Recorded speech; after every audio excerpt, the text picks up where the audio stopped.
ಸುಮಾರು 25 ವರ್ಷಗಳ ನಂತರ ಜೆಟಿ ಕಾಲೇಜ್ನಲ್ಲಿ BA ಪದವಿಯನ್ನು ಒಟ್ಟಿಗೆ ಕಲಿತ ಸ್ನೇಹಿತರೆಲ್ಲ ಸೇರಿಕೊಂಡಿದ್ದೀವಿ. ಇವತ್ತು ನಾವು ಹಂಪಿ ನೋಡೋಕೆ ಅಂತ ಬಂದಿದ್ದೀವಿ. ಇಲ್ಲಿ ನಾವು ಕೋಕೋನಟ್ ಟ್ರೀ ರೆಸಾರ್ಟ್ನಲ್ಲಿ ಇರಬೇಕು ಅಂತ ನಿರ್ಧಾರ ಮಾಡಿಕೊಂಡು ಈ ರೆಸಾರ್ಟ್ ಅನ್ನು ಬುಕ್ ಮಾಡಿದ್ದೇವೆ. ಇಲ್ಲಿ ಇಬ್ಬರು 3 ಜನ ಇರುವ ರೂಮ್ಗಳಿಂದ ಹಿಡಿದು 10 ರಿಂದ 15 ಜನ ಇರುವಂತಹ ರೂಮ್ಗಳು ಇವೆ. ಎಲ್ಲ ಸ್ನೇಹಿತರು ಬಹಳ ವರ್ಷಗಳ ನಂತರ ಸೇರಿರೋದರಿಂದ ನಾವು ಸಪರೇಟ್ ರೂಮ್ಗಳನ್ನು ಬಿಟ್ಟು ಒಂದೇ ಕಡೆ ಇರುವ ಹಾಗೆ ಒಂದು ರೂಮ್ ಅನ್ನು ಹಿಡಿದಿದ್ದೇವೆ. ನಮ್ಮ ಲಗೇಜ್ ಅನ್ನು ಇಲ್ಲೇ ಇಟ್ಟು ಆನೆಗುಂದಿಯಲ್ಲಿರುವ ಗಗನ್ ಮಹಲ್ ನೋಡಲು ಹೋಗ್ತಾ ಇದ್ದೇವೆ. ಬನ್ನಿ ಸ್ನೇಹಿತರೆ, ಹಾಗಾದ್ರೆ ಗಗನ್ ಮಹಲ್ ನೋಡೋಣ.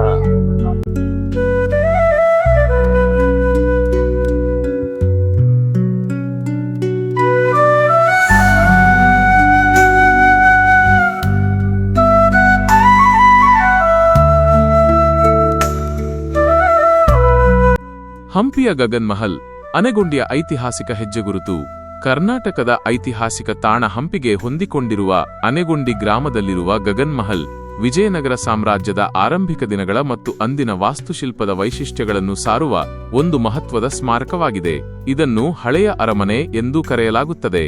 ಹಂಪಿ ಸಂಕೀರ್ಣದ ಭಾಗವಾಗಿ ಯುನೆಸ್ಕೋ ವಿಶ್ವ ಪರಂಪರೆಯ ತಾಣಗಳ ಪಟ್ಟಿಯಲ್ಲಿ ಸೇರ್ಪಡೆಗೊಂಡಿಲ್ಲವಾದರೂ ಇದು ವಿಜಯನಗರದ ಇತಿಹಾಸದ ಒಂದು ಅವಿಭಾಜ್ಯ ಅಂಗವಾಗಿದೆ.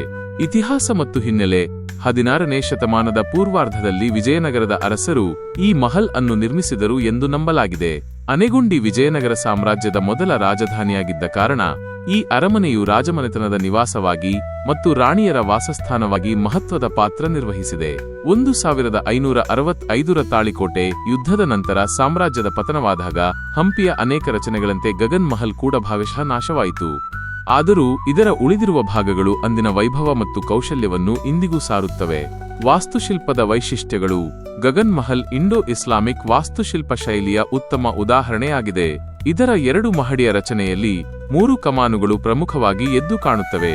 ಕೆಳಗಿನ ಮಹಡಿಯು ರಾಜದರ್ಬಾರ್ಗಳು ಮತ್ತು ಪ್ರಮುಖ ಸಭೆಗಳಿಗೆ ಮೀಸಲಾಗಿದ್ದರೆ ಮೇಲಿನ ಮಹಡಿಯು ರಾಜಮನೆತನದ ವಿಶ್ರಾಂತಿ ಮತ್ತು ಖಾಸಗಿ ಬಳಕೆಗೆ ಇತ್ತು. ಇದರ ಅತ್ಯಂತ ಆಸಕ್ತಿದಾಯಕ ವೈಶಿಷ್ಟ್ಯವೆಂದರೆ ಆಧುನಿಕ ಹವಾನಿಯಂತ್ರಣಗಳಿಲ್ಲದಿದ್ದರೂ ಕಟ್ಟಡವನ್ನು ತಂಪಾಗಿರಿಸಲು ಅಂದಿನ ಕಾಲದಲ್ಲಿ ಅಳವಡಿಸಿದ್ದ ತಂತ್ರಜ್ಞಾನ. ನೀರಿನ ಕಾಲುವೆಗಳು ಮತ್ತು ಕಾರಂಜಿಗಳ ಮೂಲಕ ಒಳಾಂಗಣವನ್ನು ತಂಪಾಗಿ ಇಡಲಾಗುತ್ತಿತ್ತು. ಇದರ ಅಲಂಕೃತ ಬಾಲ್ಕನಿಗಳು, ಹೊರಚಾಚಿದ ಕಿಟಕಿಗಳು ಮತ್ತು ಸುಂದರವಾದ ಕಮಾನುಗಳು ಅಂದಿನ ಸೂಕ್ಷ್ಮ ಕೆತ್ತನೆ ಮತ್ತು ವಿನ್ಯಾಸದ ಕೌಶಲ್ಯಕ್ಕೆ ಸಾಕ್ಷಿಯಾಗಿವೆ. ಪ್ರಸ್ತುತ ಸ್ಥಿತಿ ಮತ್ತು ಮಹತ್ವ. ಇಂದು ಗಗನ್ ಮಹಲ್ ಸ್ಥಳೀಯ ಆಡಳಿತ ಕಚೇರಿಯಾಗಿ ಕಾರ್ಯನಿರ್ವಹಿಸುತ್ತಿದೆ.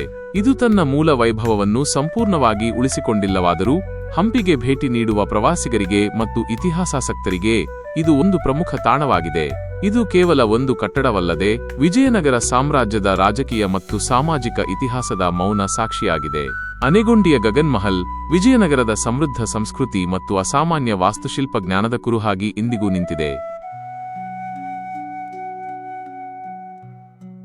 ಸ್ನೇಹಿತರೆ, ಇಲ್ಲಿ ಗಗನ್ ಮಹಲ್ ಬಗ್ಗೆ ಸವಿಸ್ತಾರವಾಗಿ ನೀವು ತಿಳ್ಕೊಂಡ್ರಿ. ಈಗ ಚಿಂತಾಮಣಿ ಮಠಕ್ಕೆ ನಾವು ಹೋಗ್ತಾ ಇದ್ದೇವೆ. ಆ ಚಿಂತಾಮಣಿ ಮಠದ ಬಗ್ಗೆ ಏನು ವಿಶೇಷ ಅನ್ನೋದ್ರ ಬಗ್ಗೆ ನಾವು ಸ್ವಲ್ಪ ತಿಳಿಸ್ತಾ ಇದ್ದೇನೆ. ಬನ್ನಿ ಸ್ನೇಹಿತರೆ, ಹಾಗಾದ್ರೆ ಅದರ ವಿಶೇಷತೆ ನೋಡೋಣ.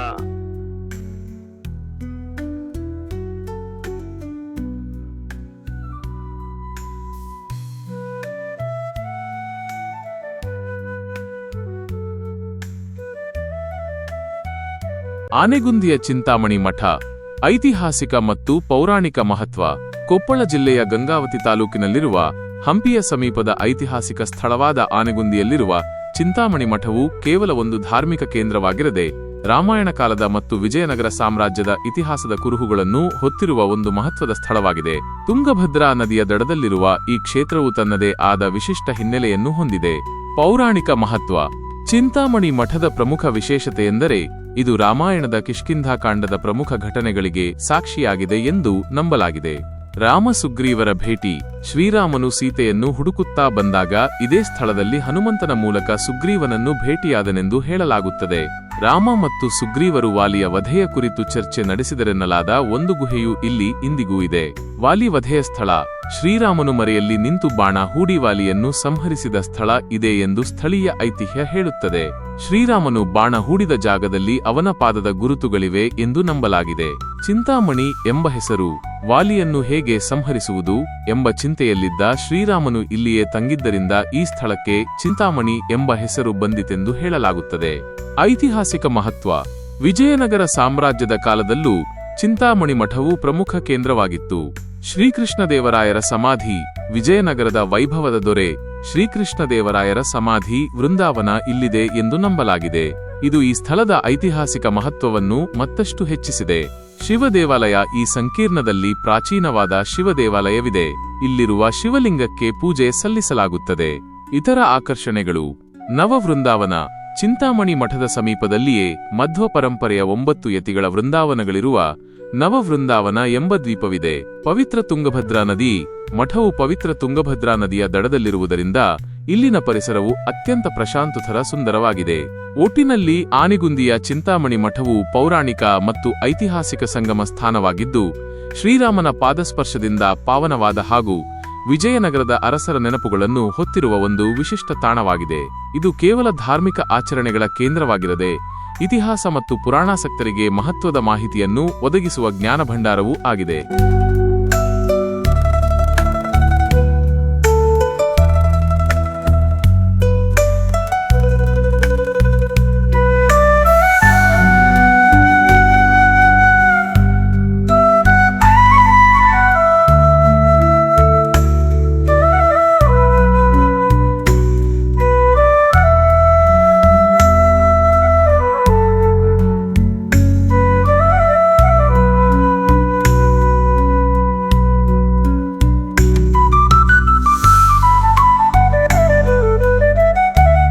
ನಂತರ ಈ ಗೆಜ್ಜಲ ಮಂಟಪವನ್ನ, ಕುದುರೆ ಮಂಟಪವನ್ನ ಮತ್ತು ವ್ಯಾಪಾರ ಮಳಿಗೆಗಳನ್ನ ನೋಡೋದಕ್ಕಂತ ಹೇಳಿ ಬೆಳಿಗ್ಗೆ ಎದ್ದ ತಕ್ಷಣ ನಾವು ಬೇಗನೆ ರೆಸಾರ್ಟ್ನಿಂದ ಹೊರಟು ಅಲ್ಲಿಗೆ ತಲುಪಿದ್ವಿ.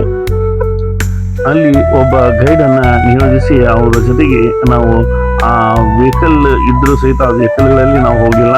ಅಲ್ಲಿಂದ ನಾವು ಕಾಲ್ನಡಿಗೆಯಲ್ಲಿ ನಾವು ಹೋದ್ವಿ. ಯಾಕಂದ್ರೆ ಹೆಚ್ಚಿನ ಮಾಹಿತಿಯನ್ನು ತಿಳ್ಕೊಳ್ಳೋದಕ್ಕಂತೇಳಿ. ಈಗ ಗೈಡ್ ಅವರು ಏನ್ ಮಾಹಿತಿಯನ್ನು ನೀಡ್ತಾ ಇದ್ದಾರೆ ಅನ್ನೋದನ್ನ ಮಂಟಪ, ಗೆಜ್ಜಲ ಮಂಟಪ ಅಂತ ಈಗ ಆಡು ಭಾಷೆಯಲ್ಲಿ ಲೋಕಲ್ ಹೆಸರಿಟ್ಟಿದ್ದಾರೆ ಸರ್. ಯಾಕಂದ್ರೆ ಇದು ವಿಠಲಾಪುರ ಅಂತ ಒಂದು ಗ್ರಾಮ ಅಂತ ಹೇಳಿದ್ರಲ್ವಾ, ಈಗ ನೀವು ವೆಹಿಕಲ್ ಪಾರ್ಕಿಂಗ್ ಮಾಡಿದ್ರಲ್ಲ 30 ವರ್ಷದಿಂದ 20 ವರ್ಷದಿಂದ ಈ ಥರ ಬಾಳಿ ತೋಟ ಇಟ್ಟಿದ್ದಾರೆ. ಆ ಬಾಳಿ ಏನು ಡ್ರೈ ಆಗುತ್ತಲ್ವ, ಅದು ಒಳಗಡೆ ವಾಕ್ ಮಾಡಿದ್ರೆ ಸೌಂಡ್ ಮಾಡುತ್ತೆ ಗೆಜ್ಜೆ ಥರ. ಹಾಗಾಗಿ ಲೋಕಲ್ ಆಡು ಭಾಷೆಯಲ್ಲಿ ಗೆಜ್ಜಲ ಮಂಟಪ ಅಂತ ಕರೆದ್ರು. ಬಟ್ ವಿಶೇಷವಾಗಿ ಇದನ್ನ ಪರಂಕುಶ ಮಂಟಪ ಅಂತ ಕರೀತಾರೆ. ಪರಂಕುಶ ಅಂದರೆ ಸಂಸ್ಕೃತದಲ್ಲಿ ಆ ದೇವಸ್ಥಾನದ ಮೂರ್ತಿಗಳನ್ನ ತಂದು ಉತ್ಸವ ಮೂರ್ತಿಗಳನ್ನ ಇಟ್ಟು ಆರತಿ ಮಾಡಿ ಪೂಜೆ ಮಾಡಲಿಕ್ಕೆ ಒಂದು ಮಂಟಪ ಸರ್ ಇದು. ಹಾಗಾಗಿ ದೇವಸ್ಥಾನ ಡೆಡ್ ಎಂಡಲ್ಲಿ ಈ ಮಂಟಪನ ಮಾಡಿದ್ದಾರೆ. ಇದಕ್ಕೆ ಪರಂಕುಶ ಮಂಟಪ ಅಂದರೆ ಲೋಕಲಲ್ಲಿ ಉತ್ಸವ ಮೂರ್ತಿಗಳಿಡಕ್ಕೆ ಅಲಂಕಾರಕ್ಕೋಸ್ಕರ ಒಂದು ಮಂಟಪ. ಅಂದರೆ ದೊಡ್ಡ ಸಾಮ್ರಾಜ್ಯ ಹೆಸರು ಕೇಳಿದ್ದಾರೆ ವಿಜಯನಗರ. ಬಟ್ ಈ ವಿಜಯನಗರ ಸಾಮ್ರಾಜ್ಯ ಶುರುವಾಗುತ್ತೆ 1336 1565. ಆ 230 ವರ್ಷದಲ್ಲಿ ಈ ವಿಜಯನಗರ ಸಾಮ್ರಾಜ್ಯನ 4 ಮನೆತಂಡರು ಆಳ್ವಿಕೆ ಮಾಡಿದ್ದಾರೆ. ಇಲ್ಲಿ ಸಂಗಮ, ಸಾಳುವ, ತುಳುವ, ಹರವೀಡು ಅಂತ. ಬಟ್ ವಿಜಯನಗರದ ಮೊದಲನೇ ರಾಜರು ಹರಿಹರಾನ್ ಬುಕ್ಕ. ಈ ಅಕ್ಕಬುಕ್ಕರು ಈ ಸಾಮ್ರಾಜ್ಯನ ಯಾವಾಗ ಕಟ್ತಾರೆ ಆ ಟೈಮಲ್ಲಿ ಒಬ್ಬ ರಾಜಗುರುಗಳಿದ್ರು. ರಾಜಗುರುಗಳ ಹೆಸರು ಸ್ವಾಮಿ ವಿಜಯ ವಿದ್ಯಾರಣ್ಯರು. ಮೂಲತಃ ನಮ್ಮ ಕರ್ನಾಟಕ ಶೃಂಗೇರಿ ಶಾರದಾ ಪೀಠ ಅಲ್ಲಿಂದ ಬಂದು ನದಿ ತೀರದಲ್ಲಿ ಒಂದು ಆನೆಗುಂದಿ ಅಂತ ಒಂದು ಗ್ರಾಮ ಬರುತ್ತೆ, ಅಲ್ಲಿ ಸಾಮ್ರಾಜ್ಯನ ಕಟ್ತಾರೆ. ಅದಕ್ಕೆ ಅಕ್ಕಬುಕ್ಕರು ಈ ಸಾಮ್ರಾಜ್ಯನ ಕಟ್ಟದ 5 ಜನ ಸೋದರರು, ಹರಿಹರ, ಬುಕ್ಕ, ಮಾರಪ್ಪ, ಮುದ್ದಪ್ಪ, ಕಂಪಣ್ಣ. ಅಕ್ಕಬುಕ್ಕ, ಹರಿಹರಾನ್ Bukka the first founder of the Vijayanagara ಅಂತ ಕರೀತಾರೆ. ಬಟ್ ಯಾವಾಗ ಈ ವಿಜಯನಗರ ಸಾಮ್ರಾಜ್ಯನ ಶುರು ಮಾಡ್ತಾರೆ ಸ್ವಲ್ಪ ನದಿ ಈಚೆ ಬರ್ತಾರೆ. ಈಗೆಲ್ಲ ಜಾಗಗಳನ್ನ ನೋಡ್ತಾರೆ, ಬೆಟ್ಟ ಸುತ್ತ ಕಲ್ಲುಗಳು ಇದ್ದಾವೆ. ಈ ಸಾಮ್ರಾಜ್ಯದ ರಾಜಧಾನಿ ಹಂಪಿನ ಮಾಡ್ಕೊಳ್ತಾರೆ. ಅವಾಗ ಇಡೀ ದಕ್ಷಿಣ ಭಾರತದಲ್ಲೂ ಈ ಸಾಮ್ರಾಜ್ಯ ಶುರು ಮಾಡ್ತಾರೆ. ಬಟ್ ಒಬ್ಬೇ ರಾಜರು ಈ ಸಾಮ್ರಾಜ್ಯನ ಆಳ್ವಿಕೆ ಮಾಡಿಲ್ಲ ಸರ್. 28 ರಾಜರು ಆಳ್ವಿಕೆ ಮಾಡಿದ್ದಾರೆ, 4 ಮನೆತನ. ಅದರಲ್ಲಿ ಸಂಗಮವಂಶದ 2ನೇ ದೇವರ ಅಥವಾ ಪ್ರೌಢ ದೇವರಾಯ ಅಂತ ಬರ್ತಾರೆ. ಅವರ ಕಾಲದಲ್ಲಿ ವಿಜಯನಗರದ ಶ್ರೀಲಂಕಾದವರೆಗೂ ವಿಸ್ತಾರ ಮಾಡ್ತಾರೆ. ಅವರ ಕಾಲದಲ್ಲಿ ದೇವಸ್ಥಾನ, ಗುಡಿ, ಬಜಾರ್ಗಳೆಲ್ಲ ನಿರ್ಮಾಣ ಮಾಡ್ತಾರೆ. ಅವರಾದ ನಂತರ ಇನ್ನೊಬ್ಬ ಬರ್ತಾರೆ ವೀರ ಹರಿಹರಾಯ ಅಂತೇಳಿ. ಅವರು ಈ ಸಾಮ್ರಾಜ್ಯದ ಸ್ವಲ್ಪ ವಿಸ್ತಾರ ಮಾಡ್ತಾರೆ. ಅವ್ರ ಕಾಲದಲ್ಲಿ ಬಜಾರ್ಗಳಿಗೆ, ಕೋಟೆಗಳಿಗೆ, ನೀರಾವರಿಗೆ ಜಾಸ್ತಿ ಸ್ವಲ್ಪ ಮಹತ್ವ ಕೊಡ್ತಾರೆ. ಬಟ್ ಅವರಾದ್ಮೇಲೆ ಇಲ್ಲಿನೊಬ್ಬ ಸಾಳುವ ನರಸಿಂಹ ಅವರು ಸ್ವಲ್ಪ ದಿನ ಮಾಡ್ತಾರೆ. ಕೆಲವರು ಡೌನ್ಫಾಲ್ ಮಾಡ್ತಾರೆ, ಕೆಲವರು ಇದನ್ನ ಕಿಂಗ್ಡಮ್ನ ವಿಸ್ತಾರ ಮಾಡೋಕ್ಕೆ ಖುಷಿ ಪಡ್ತಾರೆ. ಬಟ್ ಅದರಲ್ಲಿ ಮುಖ್ಯವಾದಂಥವ್ರು ಅಂದರೆ ನಿಮಗೆ ಗೊತ್ತಿರೋರಿಗೆ ರಾಜ ಶ್ರೀಕೃಷ್ಣ ದೇವರಾಯ. ಬಟ್ ಅವ್ರು ಬಂದು ತುಳು ವಂಶದವರು. 1509 ರಿಂದ 1529, 20 ವರ್ಷ. 20 ವರ್ಷದಲ್ಲಿ ಇಡೀ ದಕ್ಷಿಣ ಭಾರತದ ಸುತ್ತ ಕನ್ಯಾಕುಮಾರಿಯಿಂದ ಒರಿಸ್ಸಾದವರೆಗೂ ಹಂಪಿ ರಾಜಧಾನಿ ಇದೆ. ಬಟ್ ಅದು 60 ಮೈಲಲ್ಲಿ ಸಾಮ್ರಾಜ್ಯ ಬರುತ್ತೆ. ಅದಕ್ಕೆ ಭದ್ರತೆಗೆ 7 ಸುತ್ತಿನ ಕೋಟೆ, 7 ದೊಡ್ಡ ರಾಜಬೀದಿ, 7 ದೊಡ್ಡ ನೀರಿನ ಕೊಳ. ಈಗ ನೀವು ಬರಬೇಕಾದ್ರೆ ಒಂದು ಗೇಟ್ ನೋಡಿದ್ರೆ ಸಲಾರಿ ಗಟ್ಟ ಆ ಥರದ ಒಂದು 20 ಗೇಟ್ ಇದೆ. ಕಳೆದಂದ್ರೆ 2 ರಿಂದ 3 ಸಾವಿರ ದೇವಸ್ಥಾನಗಳನ್ನು ನೋಡ್ಬೋದು. ಬಟ್ ಎಲ್ಲ ರಿಲಿಜಿಯಸ್ ಇದ್ರು. ಮೊದಲು ಬಂದವರೆಲ್ಲ ಶಿವನ ಭಕ್ತರು, ಶಿವ ದೇವಸ್ಥಾನ ಕಟ್ಟಿದ್ದಾರೆ. ಅವರಾದ್ಮೇಲೆ ಫೇಮಸ್ ರಾಜಕೃಷ್ಣ ದೇವರಾಯರು ವಿಷ್ಣು ಭಕ್ತರು, ಹಾಗೆ ಜಾಸ್ತಿ ವಿಷ್ಣು ಟೆಂಪಲ್ಗಳನ್ನ ಡೆವಲಪ್ಮೆಂಟ್ ಮಾಡ್ತಾ ಹೋಗ್ತಾರೆ. ಆ ಸಮಯದಲ್ಲಿ ನಿರ್ಮಾಣ ಆದಂಥ ಇದು ವಿಠಲಾಪುರದ ಒಂದು ಗ್ರಾಮ. ಬಟ್ ಈ ಥರ ಕಡಿಮೆ ಅಂದರೆ ಒಂದು 200 ಗ್ರಾಮಗಳು ಬರ್ತವೆ. 200 ಸಾಮಂತ ರಾಜರು ವಿಜಯನಗರ ಅಂಡರಲ್ಲಿ ಕೆಲಸ ಮಾಡ್ತಾರೆ. ಅಷ್ಟು ವಿಸ್ತಾರವಾದಂಥ ಒಂದು ಸಾಮ್ರಾಜ್ಯ. ಬಟ್ ರಾಜಕೃಷ್ಣ ದೇವರಾಯನ ಕಾಲದಲ್ಲಿ ಸಾಹಿತ್ಯಕ್ಕೆ, ಶಿಲ್ಪಕಲೆಗೆ, ಸಂಸ್ಕೃತಿಗೆ, ಕೃಷಿಗೆ, ಜನಪದಕ್ಕೆ ಭಾಳಷ್ಟು ಒತ್ತನ್ನು ಕೊಡ್ತಾರೆ. ಹಾಗೆ ಟ್ರಾವೆಲರು, ಟ್ರೇಡರ್ಸ್ ಭಾಳ ಈ ಜಾಗಕ್ಕೆ ಬಂದು ಹೋಗ್ತಾರೆ. ಹಾಗಾಗಿ ವಿಜಯನಗರದಲ್ಲಿ 7 ಇಂಟರ್ನ್ಯಾಷನಲ್ ಮಾರ್ಕೆಟ್ ನೋಡ್ಬೋದು. ಒಂದೊಂದು ಬಜಾರಲ್ಲಿ ಒಂದೊಂದು ವ್ಯಾಪಾರ ಮಾಡ್ತಾರೆ.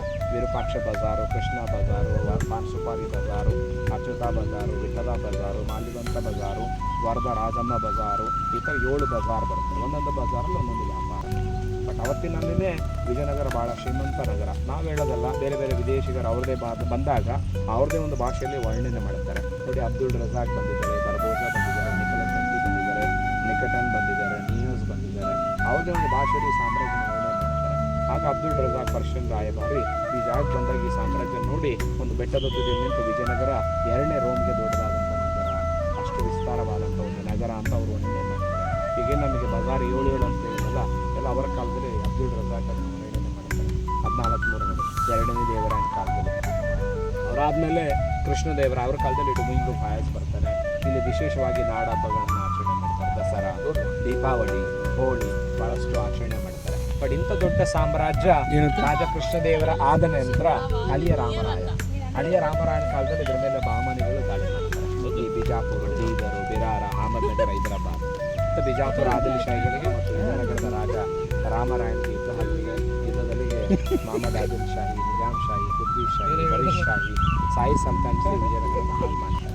ಒಂದು 3 ತಿಂಗಳ ಲೂಟಿ, 3 ತಿಂಗಳ ಆಳು ಹಂಪೆ ಅಂತ ಕರೀತಾರೆ. ಯಾಕಂದ್ರೆ ಇದಾದ್ಮೇಲೆ ಒಂದು 200 ವರ್ಷ ಇಲ್ಲಿ ಯಾರು ಇರಲಿಲ್ಲ ಸರ್. ಇಲ್ಲಿದೆಲ್ಲ ಪಲಾಯನ ಮಾಡ್ತಾರೆ. ಈ ಆಂಧ್ರ, ಪೆನಗೊಂಡ, ಚಂದ್ರಗಿರಿ, ಉದಯಗಿರಿಗೆ ಬರೀ ರೂಯಿನ್ ಆಗುತ್ತೆ. ಎಲ್ಲಿ ಪೂಜೆಗಳಿಲ್ಲ, ಓನ್ಲಿ ಮಾನ್ಯುಮೆಂಟ್ ಅಂತ ನೋಡ್ಬೋದು. ಹಾಗಾಗಿ ಈಗ ನಾವು ಹೋಗ್ತಾ ಇರೋದು ಫೇಮಸ್ ಟೆಂಪಲ್ಲು. ಯಾಕಂದರೆ ಸುಂದರವಾದ ಕಲ್ಲಿನ ರಥ, ಕಂಬಗಳು ಬರುವಂಥ ಸಂಗೀತ ಇವೆಲ್ಲ ಇದೆ. ಬಟ್ ಈಗೆಲ್ಲ ಮುಸ್ಲಿಕ್ಕೆ ಅವಕಾಶ ಇಲ್ಲ. ಯಾಕಂದರೆ ಇದೆಲ್ಲ ವಿಶ್ವ ಪಾರಂಪರಿಕ ತಾಣ ಆಗಿರೋದ್ರಿಂದ ಅದನ್ನು ರಕ್ಷಣೆ ಮಾಡಬೇಕು ಅನ್ನೋ ಉದ್ದೇಶ. ಹಾಗಾಗಿ ಬರೋ ದೇವಸ್ಥಾನಗಳನ್ನು ಮಾತ್ರ ನಾವು ನೋಡ್ಬೋದು. ಆಲ್ಮೋಸ್ಟ್ ಬಂದ್ ಮಾಡ್ರೆ ಕ್ಯಾಗ್ ಹಿಡ್ಕೊಂಡು ಮಾಡೋದು. ಸ್ನೇಹಿತರೆ, ಇನ್ನು ಮುಂದೆ ನಾವು ಹೋಗ್ತಾ ಇರುವಂಥದ್ದು ಕುದುರೆ ಮಂಟಪ ಅಂತ ಹೇಳಿ. ಆ ಕುದುರೆ ಮಂಟಪ ಯಾವ ರೀತಿಯಾಗಿದೆ, ಏನು ಅದ್ರ ಬಗ್ಗೆ ಸ್ವಲ್ಪ ವಿಷಯಗಳನ್ನು ನಾವು ತಿಳ್ಕೊಳ್ಳೋಣ ಬನ್ನಿ. ಹಂಪಿಯ ಕುದುರೆ ಮಂಟಪ ವಿಜಯನಗರ ಸಾಮ್ರಾಜ್ಯದ ವಾಸ್ತುಶಿಲ್ಪದ ವೈಭವ. ಹಂಪಿ ಕರ್ನಾಟಕದ ವಿಜಯನಗರ ಸಾಮ್ರಾಜ್ಯದ ಭವ್ಯ ರಾಜಧಾನಿ. ತನ್ನ ಅದ್ಭುತ ವಾಸ್ತುಶಿಲ್ಪ ಮತ್ತು ಐತಿಹಾಸಿಕ ಶ್ರೀಮಂತಿಕೆಯಿಂದ ವಿಶ್ವವಿಖ್ಯಾತವಾಗಿದೆ. ಇಲ್ಲಿನ ಪ್ರತಿಯೊಂದು ಕಲ್ಲು, ಪ್ರತಿಯೊಂದು ರಚನೆಯು ಹಿಂದಿನ ವೈಭವದ ಕಥೆಗಳನ್ನು ಹೇಳುತ್ತದೆ. ಅಂತಹ ಅನೇಕ ಸ್ಮಾರಕಗಳಲ್ಲಿ ಕುದುರೆ ಮಂಟಪ ಕೂಡ ಒಂದು. ಇದನ್ನು ಸಾಮಾನ್ಯವಾಗಿ ಕುದುರೆಗೊಂಬೆ ಮಂಟಪ ಎಂದು ಕರೆಯಲಾಗುತ್ತದೆ. ಸ್ಥಳ ಮತ್ತು ಮಹತ್ವ. ಕುದುರೆ ಮಂಟಪವು ಹಂಪಿಯ ವಿಜಯ ವಿಠಲ ದೇವಾಲಯದ ಸಂಕೀರ್ಣದೊಳಗೆ ಗೆಜ್ಜಲ ಮಂಟಪದ ಮಧ್ಯಭಾಗದಲ್ಲಿರುವ ಮಾರ್ಗದಲ್ಲಿ ನೆಲೆಗೊಂಡಿದೆ. ವಿಜಯ ವಿಠಲ ದೇವಾಲಯವು ಹಂಪಿಯ ಅತ್ಯಂತ ಪ್ರಮುಖ ಮತ್ತು ಭವ್ಯವಾದ ದೇವಾಲಯಗಳಲ್ಲಿ ಒಂದಾಗಿದ್ದು, ಅದರ ಆವರಣದಲ್ಲಿರುವ ಈ ಮಂಟಪವು ವಿಶೇಷ ಆಕರ್ಷಣೆಯನ್ನು ಹೊಂದಿದೆ. ಈ ಮಂಟಪದ ಕಂಬಗಳು ಕುದುರೆಗಳ ಆಕಾರದಲ್ಲಿ ಸುಂದರವಾಗಿ ಕೆತ್ತಲ್ಪಟ್ಟಿರುವುದರಿಂದ ಇದಕ್ಕೆ ಕುದುರೆಗೊಂಬೆ ಮಂಟಪ ಎಂಬ ಹೆಸರು ಬಂದಿದೆ. ವಾಸ್ತುಶಿಲ್ಪ ಮತ್ತು ಕೆತ್ತನೆಗಳು. ಕುದುರೆ ಮಂಟಪವು ವಿಜಯನಗರ ಕಾಲದ ವಾಸ್ತುಶಿಲ್ಪ ಶೈಲಿಗೆ ಉತ್ತಮ ಉದಾಹರಣೆಯಾಗಿದೆ. ಇಲ್ಲಿನ ಕಂಬಗಳು ಕುದುರೆಗಳ ಆಕೃತಿಗಳನ್ನು ಹೊಂದಿದ್ದು, ಅವುಗಳ ಮೇಲೆ ಸೂಕ್ಷ್ಮವಾದ ಕೆತ್ತನೆಗಳು ಮತ್ತು ವಿವರಗಳನ್ನು ಕಾಣಬಹುದು. ಈ ಕೆತ್ತನೆಗಳು ಅಂದಿನ ಶಿಲ್ಪಿಗಳ ಕಲಾ ನೈಪುಣ್ಯ ಮತ್ತು ಕುದುರೆಗಳಿಗೆ ನೀಡಲಾಗುತ್ತಿದ್ದ ಮಹತ್ವವನ್ನು ಎತ್ತಿ ತೋರಿಸುತ್ತವೆ. ವಿಜಯನಗರ ಸಾಮ್ರಾಜ್ಯವು ಕುದುರೆ ವ್ಯಾಪಾರಕ್ಕೆ ಹೆಸರುವಾಸಿಯಾಗಿತ್ತು ಮತ್ತು ಯುದ್ಧಗಳಲ್ಲಿ ಕುದುರೆಗಳು ಪ್ರಮುಖ ಪಾತ್ರ ವಹಿಸಿದ್ದವು. ಈ ಮಂಟಪವು ಅಂದಿನ ಕುದುರೆಗಳ ಪ್ರಾಮುಖ್ಯತೆಯನ್ನು ಸಾರುತ್ತದೆ. ಐತಿಹಾಸಿಕ ಹಿನ್ನೆಲೆ. ಹಂಪಿಯ ವಿಠಲ ಬಜಾರ್ ಒಂದು ಕಾಲದಲ್ಲಿ ಕುದುರೆ ವ್ಯಾಪಾರಕ್ಕೆ ಪ್ರಸಿದ್ಧವಾದ ಮಾರುಕಟ್ಟೆ ಸ್ಥಳವಾಗಿತ್ತು. ಈ ಮಂಟಪವು ಆ ಕುದುರೆ ವ್ಯಾಪಾರ ಮತ್ತು ಕುದುರೆಗಳ ಮಹತ್ವವನ್ನು ನೆನಪಿಸುತ್ತದೆ. ದೇವಾಲಯದ ಆವರಣದಲ್ಲಿರುವ ಇತರ ಕೆತ್ತನೆಗಳಲ್ಲಿ ವಿದೇಶಿಯರು ಕುದುರೆಗಳನ್ನು ವ್ಯಾಪಾರ ಮಾಡುವ ದೃಶ್ಯಗಳನ್ನು ಸಹ ಕಾಣಬಹುದು. ಇದು ಹಂಪಿಯಲ್ಲಿ ಕುದುರೆಗಳಿಗೆ ಇದ್ದ ಐತಿಹಾಸಿಕ ಸಂಬಂಧವನ್ನು ದೃಢಪಡಿಸುತ್ತದೆ. ಬಟ್ ಯಾವಾಗ ಹೇಳಿದ್ನಲ್ಲ, ಬ್ಯಾಟಲ್ ಆಫ್ ತಾಲಿಕೋಟ ವಾರ ಆಯ್ತಲ್ಲ, ಅವಾಗೆಲ್ಲ ಬಿದ್ದು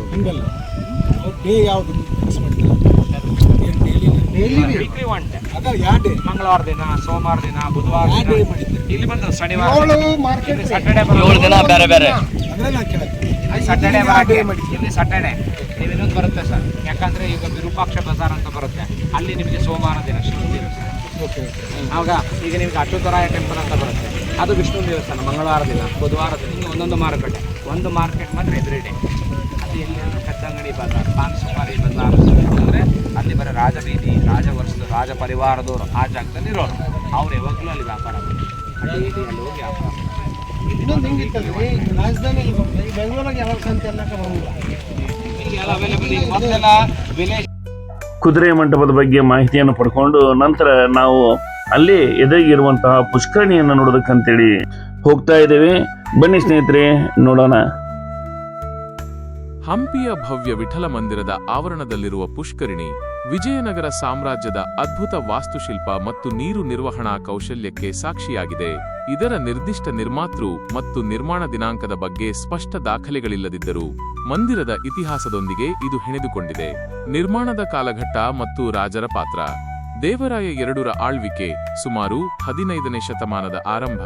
ಎರಡನೇ ದೇವರಾಯ ಎರಡು ಆಳ್ವಿಕೆಯಲ್ಲಿ ವಿಜಯ ವಿಠಲ ದೇವಾಲಯವನ್ನು 15ನೇ ಶತಮಾನದ ಆರಂಭದಲ್ಲಿ ನಿರ್ಮಿಸಲಾಯಿತು. ಮೂಲತಃ ಒಂದು ಸಣ್ಣ ದೇವಾಲಯವಾಗಿದ್ದ ವಿಠಲ ದೇವಾಲಯದ ನಿರ್ಮಾಣದ ಅವಧಿಯಲ್ಲೇ ಪುಷ್ಕರಿಣಿಯು ನಿರ್ಮಾಣಗೊಂಡಿರಬಹುದು. ಕೃಷ್ಣದೇವರಾಯನ ಕೊಡುಗೆ 16ನೇ ಶತಮಾನ. ವಿಜಯನಗರ ಸಾಮ್ರಾಜ್ಯದ ಶ್ರೇಷ್ಠ ದೊರೆಗಳಲ್ಲಿ ಒಬ್ಬನಾದ ಕೃಷ್ಣದೇವರಾಯ ಕ್ರಿಶ 1509 ರಿಂದ 1529 ಆಳ್ವಿಕೆಯಲ್ಲಿ ವಿಠಲ ದೇವಾಲಯವು ಗಣನೀಯವಾಗಿ ವಿಸ್ತರಿಸಲ್ಪಟ್ಟಿತು. ಇಂದಿಗೂ ನಾವು ನೋಡುವ ಮಹಾಮಂಟಪ, ಕಲ್ಲಿನ ರಥ ಮತ್ತು ಅನೇಕ ಸುಂದರ ಕೆತ್ತನೆಗಳು ಇವರ ಕಾಲದಲ್ಲಿ ರೂಪುಗೊಂಡವು. ಈ ವಿಸ್ತರಣೆಯ ಭಾಗವಾಗಿ ಪುಷ್ಕರಿಣಿಯನ್ನು ಇನ್ನಷ್ಟು ಸುಂದರಗೊಳಿಸಿ ಅದರ ಉಪಯೋಗವನ್ನು ಹೆಚ್ಚಿಸಿರಬಹುದು. ಪುಷ್ಕರಿಣಿಯ ಪ್ರಸಿದ್ಧಿಗೆ ಕಾರಣ. ಈ ಪುಷ್ಕರಿಣಿಯು ವಿಠಲ ಮಂದಿರದ ಅವಿಭಾಜ್ಯ ಅಂಗವಾಗಿದೆ. ಮಂದಿರದ ಅದ್ಭುತ ವಾಸ್ತುಶಿಲ್ಪ, ಕಲಾತ್ಮಕ ಕೆತ್ತನೆಗಳು, ಐತಿಹಾಸಿಕ ಕಲ್ಲಿನ ರಥ ಮತ್ತು ಪ್ರಸಿದ್ಧ ಸಂಗೀತ ಕಂಬಗಳ ಜೊತೆಗೆ ಪುಷ್ಕರಿಣಿಯು ತನ್ನದೇ ಆದ ಮಹತ್ವವನ್ನು ಪಡೆದಿದೆ. ಇದು ಕೇವಲ ನೀರಿನ ಮೂಲವಾಗಿರದೆ ಧಾರ್ಮಿಕ ವಿಧಿಗಳಿಗೆ ಅವಶ್ಯಕವಾದ ಪವಿತ್ರ ಸ್ನಾನಕ್ಕೆ ಮತ್ತು ಸಮುದಾಯದ ಜನರಿಗೆ ಒಂದೆಡೆ ಸೇರಲು ಒಂದು ಕೇಂದ್ರವಾಗಿ ಕಾರ್ಯನಿರ್ವಹಿಸುತ್ತಿತ್ತು. ಪುಷ್ಕರಿಣಿಯ ವಿನ್ಯಾಸ, ಅದರ ಸುತ್ತಮುತ್ತಲಿನ ಪರಿಸರ ಮತ್ತು ವಿಜಯನಗರ ಸಾಮ್ರಾಜ್ಯದ ಇಂಜಿನಿಯರಿಂಗ್ ಕೌಶಲ್ಯದ ಪ್ರತಿಬಿಂಬವಾಗಿ ಇದು ಪ್ರವಾಸಿಗರ ಆಕರ್ಷಣೆಗೆ ಪಾತ್ರವಾಗಿದೆ. ಸಂಕ್ಷಿಪ್ತವಾಗಿ ಹೇಳುವುದಾದರೆ, ವಿಠಲ ಮಂದಿರದ ಪುಷ್ಕರಿಣಿಯು ದೇವರಾಯ ಎರಡು ಮತ್ತು ಕೃಷ್ಣದೇವರಾಯರಂತಹ ರಾಜರ ಆಳ್ವಿಕೆಯಲ್ಲಿ ನಿರ್ಮಿಸಲ್ಪಟ್ಟು ವಿಸ್ತರಿಸಲ್ಪಟ್ಟಿತು. ಇದು ದೇವಾಲಯದ ಭವ್ಯತೆ ಮತ್ತು ಧಾರ್ಮಿಕ ಮಹತ್ವಕ್ಕೆ ತನ್ನದೇ ಆದ ಕೊಡುಗೆಯನ್ನು ನೀಡಿದೆ. ಪುಷ್ಕರಿಣಿಯ ಪಕ್ಕದಲ್ಲಿ ಹಳೆಯ ಮಾರುಕಟ್ಟೆಯ ಅವಶೇಷಗಳು ಇಂದಿಗೂ ಕಂಡುಬರುತ್ತವೆ. ಇದನ್ನು ವಿಠಲ ಬಜಾರ್ ಎಂದು ಕರೆಯಲಾಗುತ್ತಿತ್ತು. ಇದು ವಿಜಯನಗರ ಸಾಮ್ರಾಜ್ಯದ ಕಾಲದಲ್ಲಿ ಅತ್ಯಂತ ಪ್ರಸಿದ್ಧ ಮತ್ತು ಕ್ರಿಯಾಶೀಲ ಮಾರುಕಟ್ಟೆ ಸ್ಥಳವಾಗಿತ್ತು. ವಿಠಲ ಬಜಾರ್ನ ವೈಶಿಷ್ಟ್ಯಗಳು. ಸ್ಥಳ ಮತ್ತು ವಿನ್ಯಾಸ. ಈ ಮಾರುಕಟ್ಟೆ ಬೀದಿಯು ವಿಠಲ ದೇವಾಲಯದ ಮುಂಭಾಗದಲ್ಲಿ ವಿಸ್ತಾರವಾಗಿ ಹರಡಿತ್ತು. ಪುಷ್ಕರಿಣಿಯು ಈ ಮಾರುಕಟ್ಟೆ ಪ್ರದೇಶದ ಭಾಗವಾಗಿಯೇ ಇತ್ತು. ಈ ಬೀದಿಯ ಎರಡೂ ಬದಿಗಳಲ್ಲಿ ಮಂಟಪಗಳು ಮತ್ತು ಅಂಗಡಿಗಳ ಅವಶೇಷಗಳನ್ನು ಈಗಲೂ ನೋಡಬಹುದು. ಇದು ಪೂರ್ವ ಪಶ್ಚಿಮ ದಿಕ್ಕಿನಲ್ಲಿ ತುಂಗಭದ್ರಾ ನದಿಗೆ ಸಮಾನಾಂತರವಾಗಿ ಸಾಗಿತ್ತು. ವ್ಯಾಪಾರದ ಕೇಂದ್ರ. ವಿಜಯನಗರ ಸಾಮ್ರಾಜ್ಯದ ಉಚ್ಛ್ರಾಯ ಸ್ಥಿತಿಯಲ್ಲಿ ವಿಠಲ ಬಜಾರ್ ಒಂದು ಪ್ರಮುಖ ವ್ಯಾಪಾರ ಕೇಂದ್ರವಾಗಿತ್ತು. ಇಲ್ಲಿ ಕುದುರೆ ವ್ಯಾಪಾರಕ್ಕೆ ಹೆಚ್ಚಿನ ಪ್ರಸಿದ್ಧಿಯನ್ನು ಪಡೆದಿತ್ತು. ವಿದೇಶಿ ವ್ಯಾಪಾರಿಗಳು ಸಹ ಇಲ್ಲಿಗೆ ಬಂದು ಕುದುರೆಗಳನ್ನು ವ್ಯಾಪಾರ ಮಾಡುತ್ತಿದ್ದರು ಎಂಬುದಕ್ಕೆ ದೇವಾಲಯದೊಳಗಿನ ಕೆತ್ತನೆಗಳಲ್ಲಿ ಪುರಾವೆಗಳಿವೆ. ವಜ್ರಾಭರಣಗಳು, ಅಮೂಲ್ಯ ರತ್ನಗಳು, ರೇಷ್ಮೆ ಬಟ್ಟೆಗಳು ಮತ್ತು ಇತರ ಐಷಾರಾಮಿ ವಸ್ತುಗಳ ವ್ಯಾಪಾರವು ಇಲ್ಲಿ ನಡೆಯುತ್ತಿತ್ತು ಎಂದು ಹೇಳಲಾಗುತ್ತದೆ. ಇದನ್ನು ಅಂದಿನ ತೆರೆದ ಮಾಲ್ ಎಂದು ಬಣ್ಣಿಸಬಹುದು.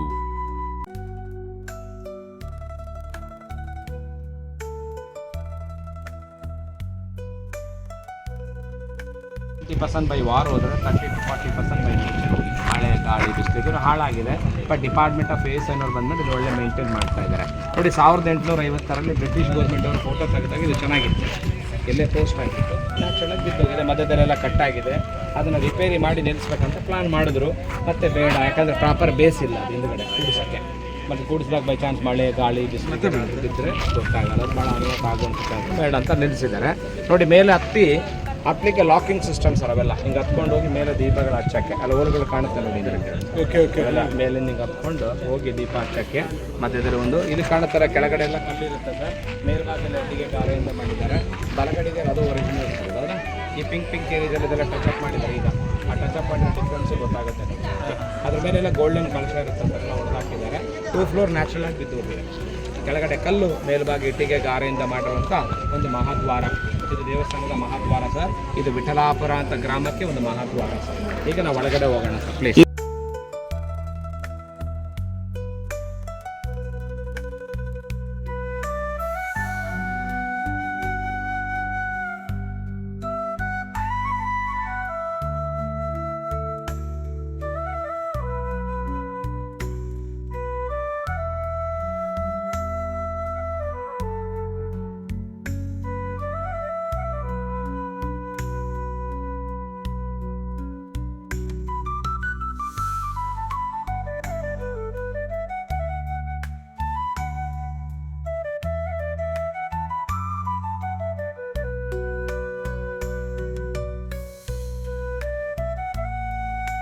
Bachelor sir, couple sir, family sir, ಈ ಥರ ದೀರ್ಘದಂಡ ನಮಸ್ಕಾರ ಮಾಡ್ಕೊಂಡು ಹೋಗ್ತಾ ಇದ್ರು. ಸಾಷ್ಟಾಂಗ ಪ್ರಣಾಮ. फैमिली तो है तो कपल्स और सिंगल्स आएगा. ಸರ್ ನೋಡಿ, ಹಂಪಿಗೆ ಫೇಮಸ್ ದೇವಸ್ಥಾನ ನಾನು ನಿಮ್ಗೆ ಹೇಳಿದ್ನಲ್ವಾ, ಈ ದೇವಸ್ಥಾನದ ಹೆಸರು ವಿಜಯ ವಿಠಲ ಅಂತ ಕರೀತಾರೆ. ವಿಜಯ ವಿಠಲ ಅಂದರೆ ಒಂದು ವಿಷ್ಣು ದೇವಸ್ಥಾನ ಸರ್ ಇದು. ಬಟ್ ಈ ದೇವಸ್ಥಾನ ಬಂದು ಇಬ್ಬರು ರಾಜರು ಕಟ್ಟಿದ್ದಾರೆ. ಹಿಂದುಗಡೆ ಶಿಖರ ಬಂದು 14ನೇ ಶತಮಾನದಲ್ಲಿ 2ನೇ ದೇವರಾಯರು ಗರ್ಭಗುಡಿಯನ್ನು ಕಟ್ಟಿದ್ದಾರೆ. ಈ ಮುಂದುಗಡೆ ಫೇಮಸ್ ರಾಜ ಕೃಷ್ಣದೇವರಾಯರು ಒರಿಸ್ಸಕ್ಕೆ ಹೋಗಿ ಒರಿಸ್ಸದ ರಾಜ ಇದ್ದ ಕಳಿಂಗ ಗಜಪತಿ, ಆ ರಾಜನ ಗೆದ್ಮೇಲೆ ಆ ಕೋನಾರ್ಕ್ ಟೆಂಪಲ್ ನೋಡಿ ಇನ್ಸ್ಪೈರ್ ಆಗಿ ಈ ಮುಂದಿಂದೆಲ್ಲ ನಿರ್ಮಾಣ ಮಾಡಿದ್ದಾರೆ ಸರ್. ಹಾಗಾಗಿ ಇಬ್ಬರು ರಾಜರ ಕಾಲದಲ್ಲಿ ನಿರ್ಮಾಣ ಆಗಿರೋದ್ರಿಂದ ಇದರ ಹೆಸರು ವಿಜಯ ವಿಠಲ ಅಂತೇಳಿ. ಕೆಲವು ವಾಸ್ತು ಪ್ರಕಾರ ಕಟ್ಟಿದ್ದಾರೆ ಸರ್.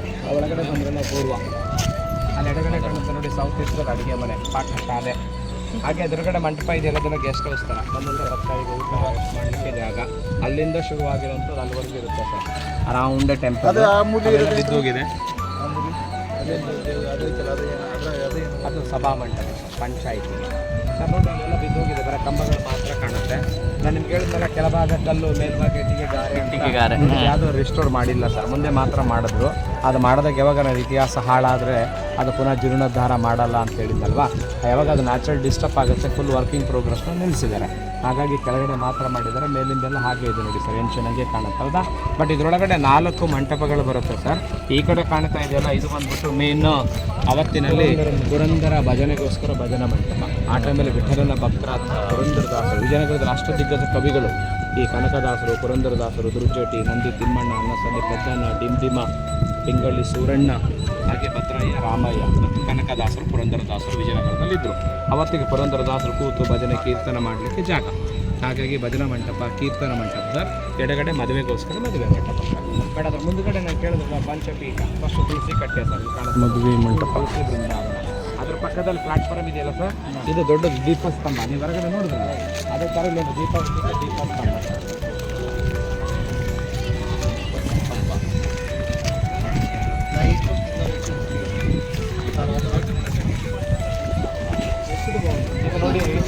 ಬಲಿ ಕೊಡಲಿಕ್ಕೆ ಬಲಿಪೀಠ ಅಂತ ಕರಿತೀವಲ್ಲ ಸರ್ ನಾವು. ಬಟ್ ಯಾವುದೇ ದುರ್ಗಾ ದೇವಸ್ಥಾನಕ್ಕೆ ಹೋದರೆ ಕೋಳಿ, ಕುರಿ, ಮೇಕೆನೆ ಬಲಿ ಕೊಡ್ತೇವಲ್ವಾ. ಇಲ್ಲಿ ಶಿವನ ದೇವಸ್ಥಾನ, ವಿಷ್ಣು ದೇವಸ್ಥಾನದಲ್ಲಿ ಬಿಳಿ ಅನ್ನ ಹಾಕೋದು, ನೈವೇದ್ಯ, ಪ್ರಸಾದ. ಅದರ ಪಕ್ಕದಲ್ಲಿ ಇದೆಯಲ್ಲ ಧ್ವಜಸ್ತಂಭ, ಫ್ಲಾಗ್ ಸರ್.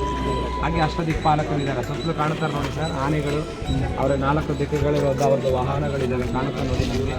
ಹಾಗೆ ಹಂಪಿಗೆ ಫೇಮಸ್ ಆಗಿದೆ ಸುಂದರವಾದ ಕಲ್ಲಿನ ರಥ. ಬಟ್ ಈ ಕಲ್ಲಿನ ರಥ ನಮ್ಮ ಭಾರತದಲ್ಲಿ 3 ಕಡೆ ಬರುತ್ತೆ ಸರ್. ಫಸ್ಟ್ ಒರಿಸ್ಸಾ, ಸೂರ್ಯನಾರಾಯಣ ದೇವಸ್ಥಾನ ಅಲ್ಲಿದೆ.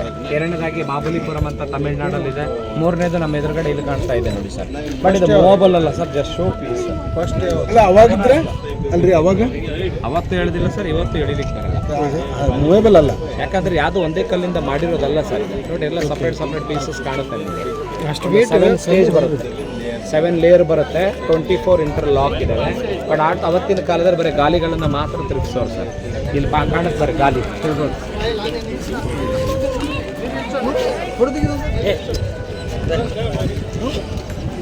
ಇದು ಕಾಣುತ್ತೆ ನೋಡ್ರಿ ಸರ್, ಗಾಲಿ ತಿರುಗಿಸಿ ಸ್ವಲ್ಪ ಎಲ್ಲ ಸಾಫ್ಟ್ ಆಗಿದೆ ಸರ್.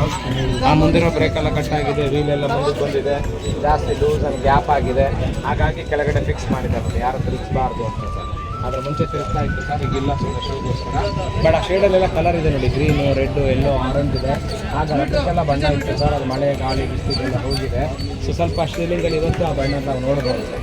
ಅವತ್ತು 600 ವರ್ಷದಿಂದ ರಥಕ್ಕೆಲ್ಲ ಫುಲ್ ಬಣ್ಣ ಇರೋದು, ಕಲರ್ಫುಲ್ ಆಗಿತ್ತು, ಎಲ್ಲ ಹೋಗಿದೆ. ಸ್ವಲ್ಪ ನೋಡ್ಬೋದು ತಾವು. ಆಮೇಲೆ ಇದ್ರ ಮೇಲೆ ರಥದ ಮೇಲೆ ಒಂದು 10 ಅಡಿ ಗೋಪುರ ಇತ್ತು ಸರ್, ಸುಂದರವಾಗಿ. ಆ ಥರ ಅಲ್ಲಿ ಕಾಣುತ್ತೆ ನೋಡಿ ಸರ್. ಸ್ವಲ್ಪ ಈ ಕಡೆ ಬರೀ ಸರ್, ಸ್ವಲ್ಪ ಹಿಂಗೆ ಬನ್ನಿ, ಅಲ್ಲಿ ಕಾಣುತ್ತೆ ನೋಡಿ. ಆ ಥರ ಇದ್ರ ಮೇಲೆ ಒಂದು 10 ಅಡಿ ಸುಂದರವಾದ ಸೂಪರ್ ಸ್ಟ್ರಕ್ಚರ್ ಇರೋದು ಸರ್. ಬಟ್ ಅದ್ರ ಮಳೆ, ಗಾಳಿ ಬಂದಾಗ ಅದ್ರ ಮರದ ಬೇರುಗಳು, ಗಿಡಗಳೆಲ್ಲ ಒಳಗೆ ಹೋಗುತ್ತಲ್ಲ, ಅಲ್ಲೆಲ್ಲ ಕ್ರ್ಯಾಕ್ ಆಗಿತ್ತು ಅಂತ ಹೌದಾ. ಹಾಗಾಗಿ ಅದೆಲ್ಲ ರಿಪೇರಿ ಮಾಡಿದ್ದಾರೆ ಸರ್. ಹಾಗಾಗಿ ಹೊಸದಾಗಿ ಮೇಲಿಂದೆಲ್ಲ ಮಾಡ್ಯಾರ. ಇಲ್ಲಿ ನಿಂತ್ಕೊಳ್ಳಿ ಸರ್, ಒಂದು ಫೋಟೋ ತೆಗಿತೀನಿ ಎಲ್ಲ ಇಲ್ಲಿಂದ. ಲ್ಯಾಡರ್ ಎಲ್ಲ ಇದೆ. ಇಲ್ಲೆಲ್ಲ ಕುದುರೆ ಇತ್ತು ಸರ್, ಕುದುರೆ ಹೊಡೆದೋದ್ಮೇಲೆ ಆನೆಗಳು ಇಟ್ಟಿದ್ದಾರೆ. ಯಾಕಂದ್ರೆ ಅವತ್ತಿನ ಕುದುರೆ ಸಿಗಲಿಲ್ಲ, ಆನೆಗಳು ಸಿಕ್ತು, ಆನೆ ತಂದಿಟ್ಟಿದ್ದಾರೆ. ಸ್ವಲ್ಪ ಎಡಗಡೆ ಬನ್ನಿ, ಇವತ್ತು ಕುದುರೆ ಬಾಲ, ಕಾಲೆಲ್ಲ ಕಾಣುತ್ತೆ. ಒಳಗದು ಮಾನವ ರೂಪದ ಗರಡ.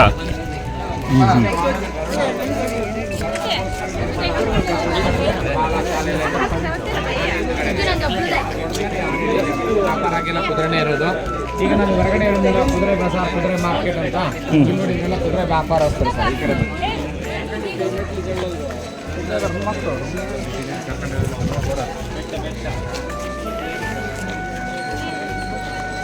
ಸ್ಕ್ಯಾನರ್ ಇಟ್ಟರಲ್ಲ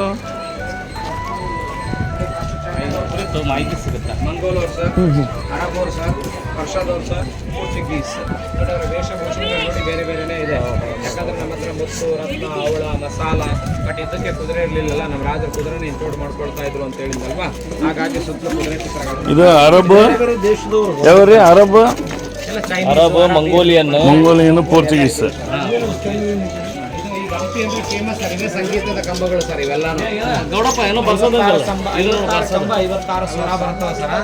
ಅವಾಗ ನೀವೇ ಹತ್ತಿ ನೀವೇ ಬಾರಿಸಿ ಎಲ್ಲ ಫೀಲ್ ಮಾಡಿರಿ. ಯಾರಿಗ ಅವಕಾಶ ಇಲ್ಲ ಸರ್, ಸುಮ್ಮನೆ ಹೊರಗಡೆ ನೋಡಬೇಕು. ಯಾವಾಗ ರಾಣಿಯವರು ಒಳಗಡೆ ನಾಟ್ಯ ಮಾಡ್ತಾ ಇದ್ರು ಅಂದ್ರೆ ಅವಾಗ ಒಬ್ಬೊಬ್ರು ಒಂದೊಂದು ಕಂಬಗಳಿಗೆ ನಿಂತ್ಕೊಂಡು 56 ಜನ 56 ಕಂಬಕ್ಕೆ ನಿಂತ್ಕೊಂಡು ಈ ಕಂಬಗಳನ್ನ ಗಂಧದ ಕೋಲಿಂದ ಬಾರಿಸೋರು ಸರ್. ಅವಾಗಲೇ ಸೌಂಡ್ ಮಾಡುತ್ತಾ ಆ ಸೌಂಡ್ ಒಂದು 500 ಮೀಟರ್ ದೂರದವರೆಗೂ ಕೇಳಿಸುತ್ತಾ. ಆದ್ರೆ ಬಂದವ್ರು ಏನ್ ಮಾಡ್ಯಾರ, ಕೈ ಬಿಟ್ಟು ಕಲ್ಲು, ಕಟ್ಟಿಗೆ, ಕಾಯಿನ್ ಎಲ್ಲ ಹೊಡೆದೋದು ಅಲ್ಲಿ ಹಾಳಾಗೈತೆ ನೋಡ್ರಿ ಸರ. ಹಂಗೆಲ್ಲ ಆಗ್ತೈತೆ ಅಂತ 2008ರಿಂದ ಸ್ಟಾಪ್ ಮಾಡ್ಯಾರ ಸರ. ಸುಮ್ಮನೆ ಹೊರಗಡೆ ಇದನ್ನ ಸ್ಕ್ಯಾನ್ ಮಾಡ್ರಿ ಸರ್. ಇವಾಗ ಸೌಂಡ್ ಮಾಡುತ್ತಿದ್ದು ಆಡಿಯೋ ರೆಕಾರ್ಡ್. ಇಲ್ಲೆಲ್ಲ ಹೋಲ್ಸೋದ ನೋಡ್ರಿ ಸರ್. ಉಕ್ಕು ಪರದೆ ಕಟ್ಲಿಕ್ಕೆ ಏನ್ರಿ, ಅಲ್ಲಿಂದ ಇಲ್ಲಿವರೆಗೂ ಕರ್ಟನ್ ಕಟ್ಟಕ್ಕೆ ಸ್ಕ್ರೀನ್ ಪರದೆ ಕಟ್ಲಿಕ್ಕೆ. ಯಾಕಂದ್ರೆ ಗಾಳಿ, ಮಳೆ, ಬಿಸಿಲು ಏನು ಒಳಗೆ ಹೋಗ್ಬಾರ್ದು ಅಂತ ಆ ಪರದೆ ಕವರ್ ಮಾಡೋದು. ಅವ್ರು ನೋಡಿ ಎಲ್ಲ ಡ್ಯಾನ್ಸರ್ಸ್ ಕಾಣ್ತಾರೆ ನೋಡ್ರಿ. ದಾಂಡಿಯಾ, ಭರತನಾಟ್ಯ. ಆಮೇಲೆ ಸಮ್ ಸ್ಪೆಷಲ್ ಡೇಸ್ ದೀಪಗಳೆಲ್ಲ ಅಲಂಕಾರ ಮಾಡೋಕ್ಕೆ, ಬಳ್ಳಿ ಹೂಗಳನ್ನು ಅಲಂಕಾರ ಮಾಡಲಿಕ್ಕೆ ಇವೇ ಹೂಗಳನ್ನು ಬಳಸ್ತಾರೆ. ಇವೆಲ್ಲ ಇಲ್ಲಿ ಹುಕ್ಕಿದ್ದು ಚೈನ್ ಟೈಪ್ ಹಾಕಿ ದೀಪ ಎಣ್ಣೆ ಬಿಡ್ತಿದ್ರು. ಎಣ್ಣೆ ಹಾಕಿ ನೀನು ಬಾರಿಸಿದ್ದೀನಿ ಅದು. ನೋಡ್ರಿ ಸೌಂಡ್ ಒಂದೊಂದು ಬೇರೆ ಬೇರೆ. ಹಾಗಾಗಿ ಇದನ್ನು ಸಂಗೀತ ಮಂಟಪ, ನಾಟ್ಯ ಮಂಟಪ, ಮುಖ ಮಂಟಪ ಅಂತ ಕರೀತಾರೆ. ಸರ್ ಇಲ್ಲಿ ಬರೀ ಗರ್ಭಗುಡಿಗೆ ನಾವು ಬರ್ತೀವಿ ನೀವು ಇದಕ್ಕೆ ನಮ್ಮ ಹುಡುಗರು ಕರ್ಕೊಂಡ್ ಬಂದಾಗ ಫಸ್ಟ್ 2008 ನೋಡಿ ಇವತ್ತು ಲೈವ್ ಇದೆ ಸರ್. ಹೂ ಎಲ್ಲೆಲ್ಲ ಕಾಣುತ್ತಾ ನಮಗ. ಒಂದು 160 ವರ್ಷದ ಹಳೆ ಮರ ಅಂತ ಹೇಳ್ತಾರೆ sir. 160 years old tree. Height ಆಗಿಲ್ಲಲ್ರಿ ಇದು? ಎಲ್ಲ ಇರುತ್ತೆ. ಈ ಮರ ಹೈಟೇ ಭಾಳ ಇಷ್ಟೇ ಜಾಸ್ತಿ ಕಡಿಮೆ ಬರುತ್ತೆ ಸರ್. ಇದು ಎಷ್ಟು ದೊಡ್ಡದೈತಿ ಎಲ್ಲಿ ಇರೋದಿಲ್ಲ ಇದು. ಕನಗಲೆ ಮರ. ಈ ಮರದ ಹೈಟ್ ಕಮ್ಮಿ. ಈ ಮರ ಎಷ್ಟು ದೊಡ್ಡದಾಗಿ ಇಲ್ಲಿ ಕಾಣುತ್ತೆ. ಇದು ಚೈನೀಸ್ ಬೀಡ್ ಅಂತಾನು ಹೇಳ್ತಾರೆ ಕೆಲವರು. ಈ ಪಲ್ಯ ಬೆಳೆದೈತಲ್ಲ ಅದು ಹೇಳು. ನೀವು ಬಂದ್ರಲ್ಲ ಅದು ಪೂರ್ವ ದ್ವಾರ ಸರ. ಇದು ಕಾಣುತ್ತಾ ಇದು ಉತ್ತರ ದ್ವಾರ ಸರ್. ಹಿಂದೆ ನದಿ ಬರುತ್ತೆ ತುಂಗಭದ್ರಾ ಬೆಟ್ಟ ಇದೆಯಲ್ಲ, ಬೆಟ್ಟದ ಪಕ್ಕದಲ್ಲಿ ಎಲ್ಲ ಭಕ್ತರಲ್ಲಿ ಹೋಗಿ ನದಿ ಸ್ನಾನ ಮಾಡ್ಕೊಂಡು ಹಿಂಗ್ ಬರೋರು. ಲಕ್ಷ್ಮಿ ಅವ್ರ ದರ್ಶನ ಮಾಡ್ಕೊಂಡು ಮತ್ತೆ ಗರ್ಭಗುಡಿಗೆ ಹೋಗಿ ದರ್ಶನದಿಂದ ಹೊರಗೆ ಹೋಗೋರು. ಲಕ್ಷ್ಮೀ ಗುಡಿ ಇಲ್ಲಿ ಹಿಂದೆ ಬರ್ತದೆ. ಎಲ್ಲಿ ವಿಗ್ರಹಗಳು ಇಲ್ಲ ಸರ್, ಬರೀ ಮಂಟಪ ಎಲ್ಲ ಹಾಳಾಗಿರೋ ಸ್ಟ್ಯಾಚು ಎಲ್ಲ. ಕೆಲವು ಹಾಳಾಗಿರೋ ಮೂರ್ತಿ ಮ್ಯೂಸಿಯಂ ಅಲ್ಲಿ ಕಲೆಕ್ಟ್ ಮಾಡಿ ಕಮಲಾಪುರ. ಇದು ನಮ್ಮ ಇವ್ರಿಗೆ ನಮ್ಮ ಬರೋದ್ರಾಗ ಮೂರ್ತಿ ಎಲ್ಲ ಕೆಲಸ ತಾಳೆ ತಾಳಿ ಮಾಡಿದ್ರಲ್ಲ. ನಮ್ಮ ಹಿಂದೂ ಸಂಪ್ರದಾಯ ಪ್ರಕಾರ ಮೂರ್ತಿ ಗೋಪುರ ನಾವು ಪ್ರತಿಷ್ಠೆ ಮಾಡ್ಬೇಕಾದ್ರೆ ಇಷ್ಟು ಮುತ್ತು, ರತ್ನ, ಅವಳ ಹಾಕಿ ಪ್ರಾಣ ಪ್ರತಿಷ್ಠೆ ಮಾಡಿರ್ತಾರೆ. ತೆಗೆಯೋದು ನಮ್ಮದು ಮಾಡ್ಯಾರ ಒನ್ ವೇ. ಅದಕ್ಕೆ ಹೇಳಿದಾರೆ 60% 40% ಕೆಳಗಡೆ ದ್ವಾರಪಾಲಕರ ಸೈಡಲ್ಲಿ ತೋರಣಗಳು. ಇದೆಲ್ಲ ಕೂತ್ಕೊಳ್ಳೋಕೆ ಅಷ್ಟೊಂದು ಸೋಫಾ ಇತ್ತು ಸರ್. 2 ಕಂಬದಲ್ಲಿ ರಾಮಾಯಣದ ಶಿಲ್ಪಕಲೆಗಳು ಸರ್. ಅಲ್ಲಿ ನೋಡಿ ಬೇಗನಾಥನಿಗೆ ಲಕ್ಷ್ಮಣ ಜಗಳ ಆಗೋದು. ಕೆಳಗಡೆ ಮೂರ್ಛೆ ಬಂದಂತ ಲಕ್ಷ್ಮಣ, ಶ್ರೀರಾಮಚಂದ್ರ, ಹನುಮಂತ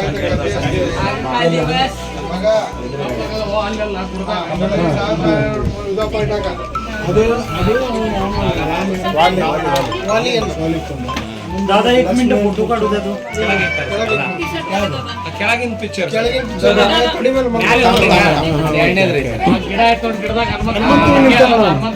ಸಂಜೆ ತಗೊಂಡ್ ಮಾತು ಹೇಳಿಬಿಟ್ರು ಸರ್. ಅವ್ರು ಹೋದ್ರು ತೊಂಬರಕ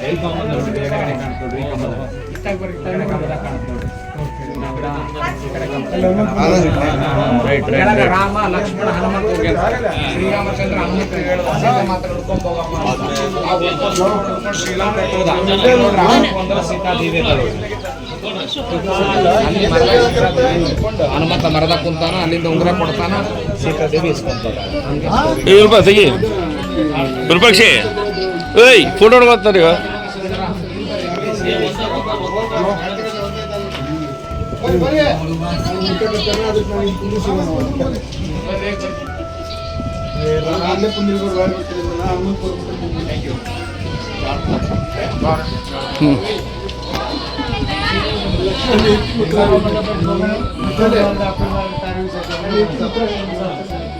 तिकडूनच जाऊ ना बाहेरून असं हे बघत जाऊ ना असं. बरं तुम्ही या मधून जवळच जा म्हणा.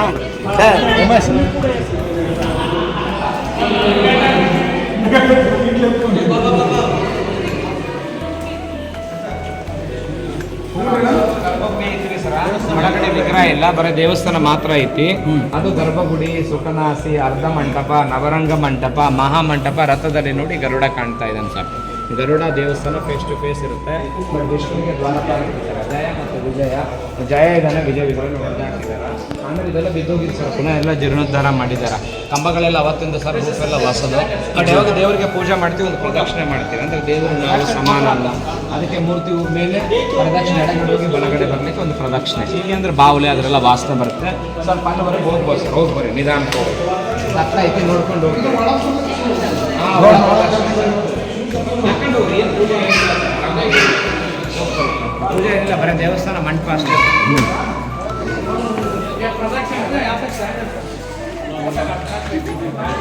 ಇದು ಒಳ ಪ್ರದರ್ಶನೆ.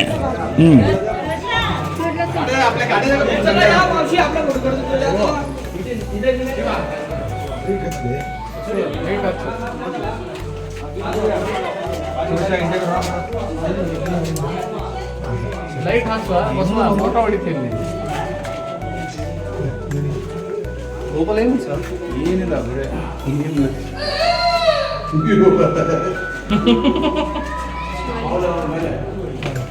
ಏನಿದೆ? ಏನ್ ಮಾಡ್ತೀಯ ಅಲ್ಲಿ ಹೋಗಿ ಫೋಟೋ ಏನು ಹೊಡಿತೀರಿ ಅಲ್ಲಿ?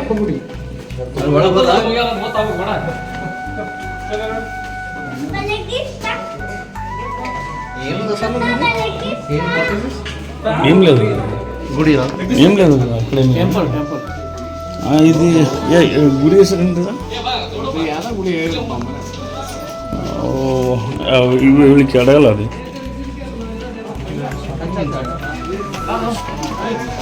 ವಿಶ್ವನಾಥ್ ಟೆಂಪಲ್ ಅಂತ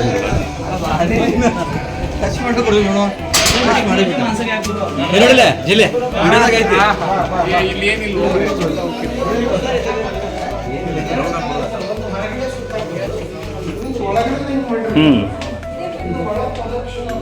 ಓಹೋ ಹೋ.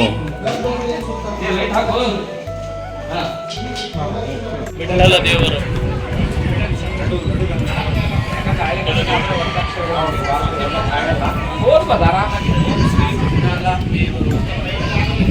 ಅಂದರೆ ರಾಧಾಕೃಷ್ಣ ದೇವರಾಯರು ಅವರ ತಂದೆ ತಾಯಿಗೋಸ್ಕರ ದೇವಸ್ಥಾನ ಕಟ್ಟಿದ್ರು. ರಾಜರಿಗೆ ಮೇಲಿಂದ ಬಂದು ಆದಾಯ ಕಾಲಕ್ಕೆ ಕಪ್ಪು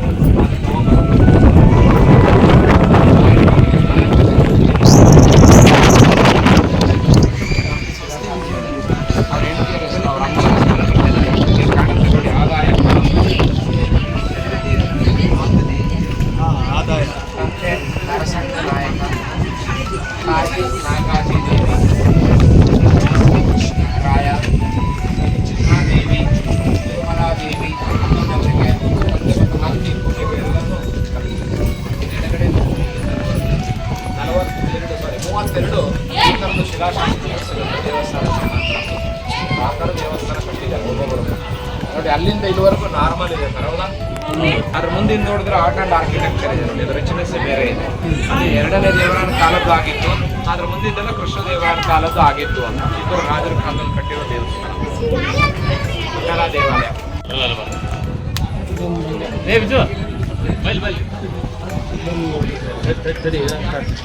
ಸರ ಇದು ದೊಡ್ಡ ಕೋತಿ, ಇದು ಚಿಕ್ಕ ಕೋತಿ. ಸರ್ ದೊಡ್ಡ ಮಂಗೆ ಸಣ್ಣ ಮಂಗ್ಯ, ಸಣ್ಣ ಮಂಗ್ಯ ಬೀಳ್ತದಂತ ದೊಡ್ಡ ಮಂಗ್ಯ ತನ್ನ ಮಗನ ಮೇಲೆ ಎತ್ತೋದು ಕಾಣುತ್ತೆ ಸರ್, ಹೌದಾ? ಅದ ನೀವು ಹೆಂಗ ನೋಡಿದ್ರೆ ಮೇಲೆ ಹಾವು, ಕೆಳಗಡೆ ಶಿವಲಿಂಗು, ಶೇಷನಾಗ ಐತೆ ಸರ್. ಆದರೆ ಸ್ವಲ್ಪ ಬಲಗಡೆ ಬರೀ ಸರ್, ಈ ಕಡೆ ಕಾಲು ಬಾಲ, ದೇಹ, ಇದು ಮುಖ. ಹನುಮಂತ ಸಮುದ್ರ ಉಲ್ಲಂಘನ ಮಾಡೋದು ಕಾಣುತ್ತೆ ಸರ್. ಹಂಗ ನೀವು ಮೇಲಿಂದ ನೋಡಿದ್ರೆ ಒಂದು ಕಪ್ಪೆ ನೀರಲ್ಲಿ ಜಿಗಿಯೋ ಥರ ಕಾಣುತ್ತೆ ಸರ್, ಹೌದಾ? ನೀವು ಹೆಂಗೆ ನೋಡಿದ್ರೆ ಇಲ್ಲಿಂದ ಇಲ್ಲಿವರೆಗೂ ಒಂದು ಹಾವು ಚಲಿಸೋ ಥರ ಕಾಣುತ್ತೆ ಸರ್. ಸ್ವಲ್ಪ ಈ ಕಡೆ ಈಗ ನೋಡ್ರಿ, ಮುಖ, ಕೈ, ದೇಹ, ಕಾಲು, ಬಾಲ. ದೊಡ್ಡ ಮಂಗೆ ಕೂತು ಸಣ್ಣ ಮಂಗೆ ಹಾಲು ಕುಡಿಸೋದಾರೆ, ತಾಯಿ ಮಗುನ ಕೇರ್ ಮಾಡಿ. ಹಂಗೆ ಒಂದ್ರೆ 6 ಥರ ಐತೆ ಸರ್. ಅವತ್ತಿನ ಒಂದು ಶಿಲ್ಪಿಯ ಒಂದು ಕಲಾ ಚಾತುರ್ಯ. ಇದು 6 ರೀತಿ, ಅಲ್ಲಿ 3 ರೀತಿ, 2 ರೀತಿ ಇದೆ. ಈ ಕಡೆ ಬರೀ ಸರ್. ಅಲ್ಲಿ ಇಲ್ಲಿ ಮೇಲೆ ಇನ್ನೊಂದು ಕಾಣ್ತಲ್ರಿ, ಅಲ್ಲೇನೂ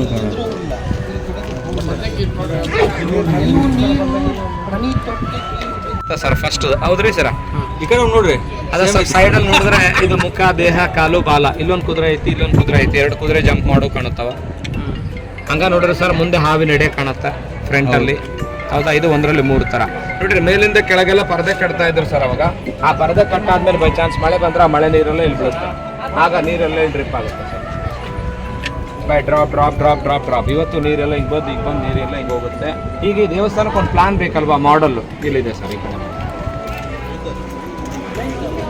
ಇದು ದೇವಸ್ಥಾನದ ಒಂದು ಪ್ಲಾನ್ ಸರ್ ಇದು ನೋಡಿ ಫುಲ್ ದೇವಾಲಯನ ಕಟ್ಟಿದ್ದಾರೆ ಇದು ನೋಡ್ರಿ ಕೆಳಗಿಂದ ಪಾಯ ಐತಿ ಕೆಳಗಿಂದ ಲೋಟಸ್ ಹೂವ ಇದಾವ ಇದು ನೋಡ್ರಿ ಬಳೆಗಳ ಡಿಸೈನ್ ಐತಿ ಇದು ನೋಡ್ರಿ ಬೇಸ್ಮೆಂಟ್ ಐತಿ ಇವೆಲ್ಲ ಕಂಬಗಳು ಅದಾವ ಇದು ನೋಡ್ರಿ ಮೇಲಿಂದ ರೂಫ್ ಐತಿ ಇದು ಅದ್ರ ಮೇಲಿನ ಗೋಪುರ ಸರ್ ಅದಕ್ಕೆಲ್ಲ ಈ ಥರ ಗೋಲ್ಡನ್ ಕಳಶ ಇದು ಒಂದು ದೇವಸ್ಥಾನದ ಮಾಡಲ್ ಇದು ನೋಡಿ ಫುಲ್ ಟೆಂಪಲ್ ಕಟ್ಟ್ಯಾರ ಮಾಡಲ್ ಮೊದಲೇ ರೆಡಿ ಮಾಡಿ ಇಟ್ಟಿದ್ದೇನೆ ಬುದ್ಧನ ಅವತಾರ ಯಾಕ್ರಿ ವಿಷ್ಣು 10 ಅವತಾರ ಬರ್ತದಲ್ರಿ ಸರ್ ಬುದ್ಧ ರಾಷ್ಟ್ರೀಯ ಕಾಲಕ್ಕೆ ಇದು ಮಾಡ್ರಿ ಸರ್ ಇದು ನೋಡೇ ಮಾಡ್ಯಾರ ಸರ್ ಎಲ್ಲ ಪ್ಲಾನ್ ಇದೆ ಬ್ಲೂ ಪ್ರಿಂಟ್ ಸರ್ ಇಲ್ಲಿ ಬರ್ರಿ ಸರ್ 2 in 1 ನೋಡೋಣ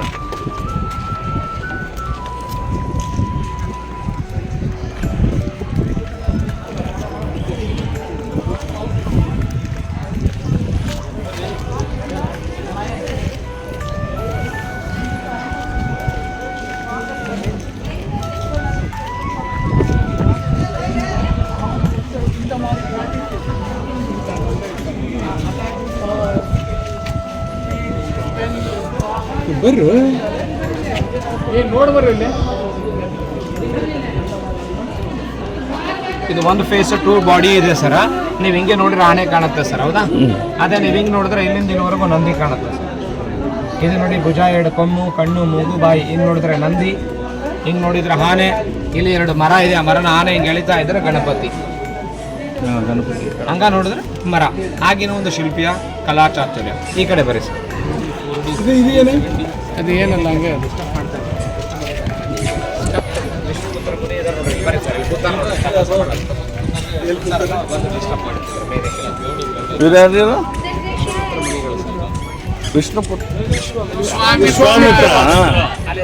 ಕಾಣುತ್ತಲ್ಲ ಸರ್ ನಿಮಗೆ ಇದೊಂದು ಯಾಳಿ ಅಂತ ಕರೀತಾರೆ ಕಾಲ್ಪನಿಕ ಚಿತ್ರ ಕಣ್ಣೆ ತರ ಡ್ರ್ಯಾಗನ್ ಸ್ವಲ್ಪ ಆನೆ ಬಾಯಿ ಮೊಸಳೆ ದೇಹ ಕುದುರೆ ಕಾಲು ಟೈಗರ್ ಕಿವಿ ಮೊಲ ಕೆಳಗಡೆ ಆನೆ ಸೊಂಡು ಒಳಗಡೆ ರಾಜನ ಪವರ್ ರಾಜನ ಗುಣ ರಾಜನ ಟಿಪ್ನೆಸ್ ಹಿಂಗಿತ್ತು ಅಂತ ತೋರಿಸ್ಬಿಟ್ಟು ಕಾಲ್ಪನಿಕ ಚಿತ್ರ 7 ಪ್ರಾಣಿ 7 ಬರ್ತದೆ ಏನೇನ್ರಿ ಇದೊಂದು dragon ice trunk elephant mouth crocodile body horse leg tiger years rabbit ಕೆಳಗಡೆ ಆನೆ ಸೊಂಡು ಒಳಗಡೆ ಹೂ ಇದೊಂದು ಯಾಳಿ ಅಂತ ಕಾಲ್ಪನಿಕ ಚಿತ್ರ ಕಾಣ್ತಾ ನೋಡಿ ಸರ್ ವಿಠ್ಠಲ ಇದೇ ಮೂರ್ತಿ ಗರ್ಭಗುಡಿಯಲ್ಲಿ ಇತ್ತು ಸರ್ ಇದೇ ಮೂರ್ತಿ ಮಹಾರಾಷ್ಟ್ರದಲ್ಲಿ ಯಾರಿಲ್ಲ ನೋಡ್ರಿ ಸೋಲೋ ಆಗಿನ ಕಾಲದಾಗ ಅವ್ರು ರಾಜರು ಮಾಡಿದ್ದಲ್ಲ ಇದು ಕಮಲಾಪುರ ಕೆರೆ ಕಮಲದ ಹೂ ಜಗ್ಗಿರ್ತಿತ್ರಿ ಇದ್ರಾಗ ಗೌಡ್ರ ಫುಲ್ ತುಂಬಿರ್ತಿತ್ತದ